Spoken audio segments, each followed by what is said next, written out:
ഇത് 40 ദിവസം വെച്ചാൽ ആ മുട്ട അങ്ങനെ തന്നെ ഇരിക്കും. ഈ രണ്ട് കുഞ്ഞുങ്ങളെ കാല് ഫുൾ വൈഡായിരുന്നു. മൊത്തം ഇൻക്യുബേറ്റർ ഒന്ന് വെയിലത്ത് വെക്കേ, അല്ലെങ്കിൽ ഒന്ന് ഡെറ്റോളോ ഇത് കൊണ്ടുപോയിട്ട് മുട്ട വെച്ചിട്ട് നോക്കുന്ന ഒരു പ്രേക്ഷകന് വേണ്ടിയിട്ട് എന്താണ് സന്തോഷമായിട്ട് പറഞ്ഞു കൊടുക്കാൻ? നിങ്ങൾക്ക് ചെയ്യാൻ കഴിയുന്നുണ്ടോ? വാങ്ങിട്ട് വെക്കോ. കഴിയില്ല, നമ്മൾ ടെൻഷൻ എടുപ്പിക്കില്ല ചേട്ടാ. നമസ്കാരം സന്തോഷ് ചേട്ടാ. നമസ്കാരം, പറയേ. എന്താണ് ഇന്നത്തെ പരിപാടി? ഇന്ന് നമ്മളെ ഇൻക്യുബേറ്ററിനകത്ത് മുട്ട വെച്ചിട്ടാണ് 21 ദിവസമാണ് വെക്കി. 21 ദിവസം വൈകുന്നേരത്തേക്ക് ആവും കേട്ടാ. ഞങ്ങളിപ്പോ തന്നെ കുഞ്ഞുങ്ങൾക്ക് വിരിഞ്ഞു തുടങ്ങിയിട്ടുണ്ട്. നോക്കിയേ, അത്യാവശ്യം കുഞ്ഞുങ്ങളൊക്കെ നന്നായി വിരിഞ്ഞു തുടങ്ങിയിട്ടുണ്ട്. നമ്മൾ 5-6 മുട്ട വിരിയാത്തുള്ളൂ, 6 മുട്ട വിരിയാനുള്ളൂ. പക്ഷെ 2 മുട്ടയ്ക്ക് പൂവൊന്നുമില്ല. പൂവില്ലാത്ത മുട്ടകൾ അതൊക്കെ പൂവില്ല. ഫ്രഷ് മുട്ട പോലത്തെ ഇരിക്കണ്ട. നമ്മളിപ്പോ കടയിൽ നിന്ന് വാങ്ങുന്ന മുട്ട കിട്ടുന്നുണ്ടോ? കടയിൽ നിന്ന് മേടിക്കുന്ന മുട്ട പോലെ തന്നെ ഇരിക്കും. അതേപോലെ തന്നെ അത് എത്ര ദിവസം വെച്ചാലും ആ മുട്ട ഫ്രഷ് മുട്ട മേടിക്കും. കാരണം വെച്ചാൽ പൂവിന്റെ ബ്ലഡ് ഇല്ലാത്തതുകൊണ്ടാണ്. പൂവിന്റെ ബ്ലഡ് ഉണ്ടെങ്കിൽ 7 ദിവസം കഴിഞ്ഞാൽ ആ മുട്ട കേടാവും. ഇതിപ്പോ അത് 40 ദിവസം വെച്ചാൽ ആ മുട്ട അങ്ങനെ തന്നെ ഇരിക്കും. അതിന് പ്രത്യേകിച്ച് പൂവൻ ക്രോസിംഗ് ആയിട്ട് പൂവുണ്ടാകാതിരിക്കും. പക്ഷെ ഇത് ക്രോസിംഗ് ആവും. അങ്ങനെ മുട്ട 2-3 മുട്ട അങ്ങനെ ഉണ്ട്. ബാക്കി കുഞ്ഞുങ്ങൾക്കൊന്നും കുഴപ്പമില്ല. കുഞ്ഞുങ്ങൾക്ക് 2 കുഞ്ഞിന് മാത്രം പ്രശ്നം കേട്ടോ. അത് കേട്ടോ. ഞാൻ ട്രീറ്റ്മെന്റ് ചെയ്തിരുന്നു. 2 കുഞ്ഞുങ്ങൾക്ക് ചെറിയൊരു കുഴപ്പമുണ്ട്. നമ്മൾക്ക് 20 ദിവസം ആകുമ്പോ തന്നെ വിരിഞ്ഞു.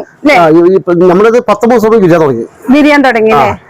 2 കുഞ്ഞുങ്ങളുടെ ഫുൾ വിരിഞ്ഞിട്ട് പ്രഷർക്ക് വേണ്ടിട്ട് കാണിച്ചു കൊടുക്കാൻ വേണ്ടിട്ടാണ് നമ്മൾ ഇത്ര ദിവസം. ഈ 2 കുഞ്ഞുങ്ങളുടെ കാല് ഫുൾ വൈഡായിരുന്നു.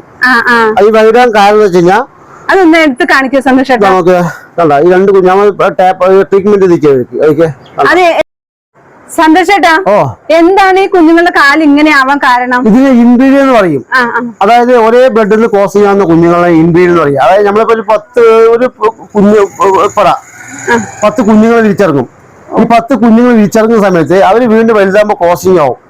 അതിനാണ് നമ്മൾ ഇൻബ്രീഡ് എന്ന് പറയുക. എല്ലാവർക്കും മനസ്സിലാകുന്ന രീതിയിൽ. അതായത് നമ്മൾ ഒരേ ബ്ലഡ് പേരസ്റ്റോക്കില്ലേ, അതുപോലെ പൂവൻ പടയൊക്കെ ഒരേ അമ്മയിൽ നിന്നും ജനിക്കുന്ന കുഞ്ഞുങ്ങൾ വീണ്ടും വലുതാകുമ്പോഴാണ് ഒരേ ബ്ലഡ്. അപ്പൊ ഈ ബ്ലഡ് കഴിച്ചു കഴിഞ്ഞിട്ടോ കാല് കഴിഞ്ഞിട്ടോ അല്ലെങ്കിൽ മുട്ടനുള്ള കുഞ്ഞുങ്ങൾ ചാവും. അങ്ങനെയൊക്കെ സംഭവം ഉണ്ടാവും. മുട്ടനുള്ള കുഞ്ഞുങ്ങൾ ആരോഗ്യമില്ലാണ്ട് പുറത്തേക്ക് വരില്ല. അങ്ങനെയുള്ള പ്രശ്നങ്ങളൊക്കെ അതിനകത്ത് ഉണ്ടാവും. മനസ്സിലായില്ലേ? ഇതിനാണ് നമ്മൾ ഇൻബ്രീഡ് എന്ന് പറയുക. അപ്പൊ അങ്ങനെ ഉള്ളത് എന്താ അറിയോ, പൂവനെ മാറ്റുക. മാറ്റി പുറത്തുനിന്ന് പൂവനെ കൊണ്ടിട്ട് ആ പ്രശ്നം തീരും. ഇതാണ് നമ്മൾ ശ്രദ്ധിക്കേണ്ട കാര്യം. മനസ്സിലായി? അതേപോലെ നമ്മൾ ഇൻക്യുബേറ്ററിൽ വെള്ളം വെക്കുന്നത് പക്കയായിരിക്കണ്ട. വെള്ളം വെക്കുന്നത് പക്കയായിരിക്കണം. പിന്നെ അതേപോലെ നമ്മൾ എന്താ അറിയോ, ഒരു പ്രാവശ്യം ഇൻക്യുബേറ്റർ മുട്ട വെച്ച് വിരിഞ്ഞു. ഇതിനകത്ത് ഫുള്ളും ബ്ലഡ് ഉണ്ടാകാം. ചിലവാ ബ്ലഡ് അതിന്റെ പൊടികളുണ്ട്. ഇതൊക്കെ കുഞ്ഞുങ്ങളുടെയൊക്കെ ഫാൻ ഓടുമ്പോൾ പൊടിയൊക്കെ ഉണ്ടാവും.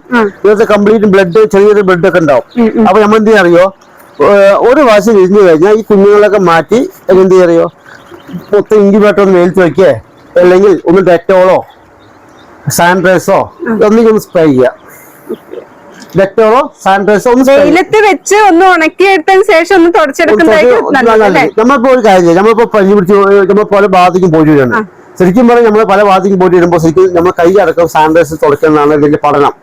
മനസ്സിലായി? കൈ അടക്കം ബാക്ടീരിയ, വൈറസ്, അണുവിംസോ ഒക്കെയാണ് നമ്മളതിന്റെ പഠനം.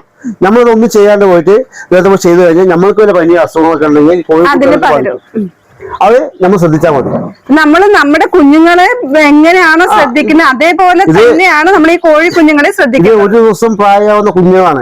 അവര് നമ്മൾ ഇത് ആദ്യമായിട്ട് പുറത്തേക്ക് വരുന്നതാണ്. അവർക്ക് ഇമ്മ്യൂണിറ്റി പവർ കുറവായിരിക്കില്ലേ, പുറത്തേക്ക് വരുന്നതാണ്. അപ്പൊ നമ്മുടെ അതായത് ബാക്ടീരിയ, വൈറസൊക്കെ ഇതിന് പകരം ശരിക്കും പറഞ്ഞാൽ നമ്മൾ ശരിക്കും ഹാച്ചറിക്ക് പോയിച്ചോ. ആ ഹാച്ചറി പോയി കഴിഞ്ഞാൽ നമ്മൾ അതിനകത്ത് ജസ്റ്റ് അതിന് ഉള്ളിൽ കയറ്റി വിടില്ല. കാലടക്കം അവിടെ ചെരുപ്പ്, അവരുടെ ചെരുപ്പ് നമ്മൾ ഉള്ളിൽ കയറ്റുള്ളൂ. അത് പ്രത്യേകതയില്ല. നമ്മൾ പല ഭാഗത്ത് വരുന്നതാണ്. ആ ഡെറ്റോള് സ്പ്രേ കൈയും കാലം കഴുകി വൃത്തിയ ശേഷമാണ് അവർ നമ്മൾ മാസ്ക് ഒക്കെ ഇട്ടിട്ട് കാണിച്ചുള്ളൂ. അപ്പൊ അത്രയും ഇതിന്റെ പ്രശ്നങ്ങൾ കാര്യങ്ങൾ ശ്രദ്ധിക്കാൻ ഒരുപാട് കാര്യങ്ങളുണ്ട്. ചില ആളുകൾ എന്തറിയോ, ഇതിനകത്ത് തന്നെ തീറ്റി വെച്ച് കൊടുക്കും, വെള്ളവും വെച്ച് കൊടുക്കും, ഇതിനകത്ത് മൊത്തം നശിപ്പിക്കും. ഒരു പ്രാവശ്യം വെച്ച് വിരിയിപ്പിക്കും, 2ാമത്തെ പ്രാവശ്യം വെച്ച് വിരിയിപ്പിക്കും. ഇത് ഇവരെന്ത് അറിയോ, അവരതിന് വൃത്തിയാക്കി ക്ലീൻ ചെയ്യില്ല. ഇത്രയും കാര്യങ്ങൾ ശ്രദ്ധിച്ചാൽ മതി. അതായത് ഇൻക്യുബേറ്റർ ഒന്ന് ക്ലീൻ ചെയ്യുക, നമ്മളതിന്റെ അസുഖങ്ങളൊക്കെ ആണെങ്കിൽ അതിൻ്റെ അകത്തേക്ക് പോകാതിരിക്കുക, ജസ്റ്റ് ഒന്ന് വേണമെങ്കിൽ കൈയൊക്കെ ഒന്ന് കൈയിട്ട് മുട്ടൊക്കെ ഒന്ന് നനക്കി കൊടുക്കുക. അങ്ങനെ ചെറിയ കാര്യങ്ങൾ ചെയ്തു കഴിഞ്ഞാൽ നമുക്ക് നല്ലപോലെ ഹെൽത്തി ആയിട്ട് കുഞ്ഞുങ്ങളൊക്കെ എടുക്കാം കേട്ടോ. ഇതൊക്കെ പറയുന്നത് നമ്മളെ കോഴിയുടെ ചെറിയ പാൾട്ടാണ്.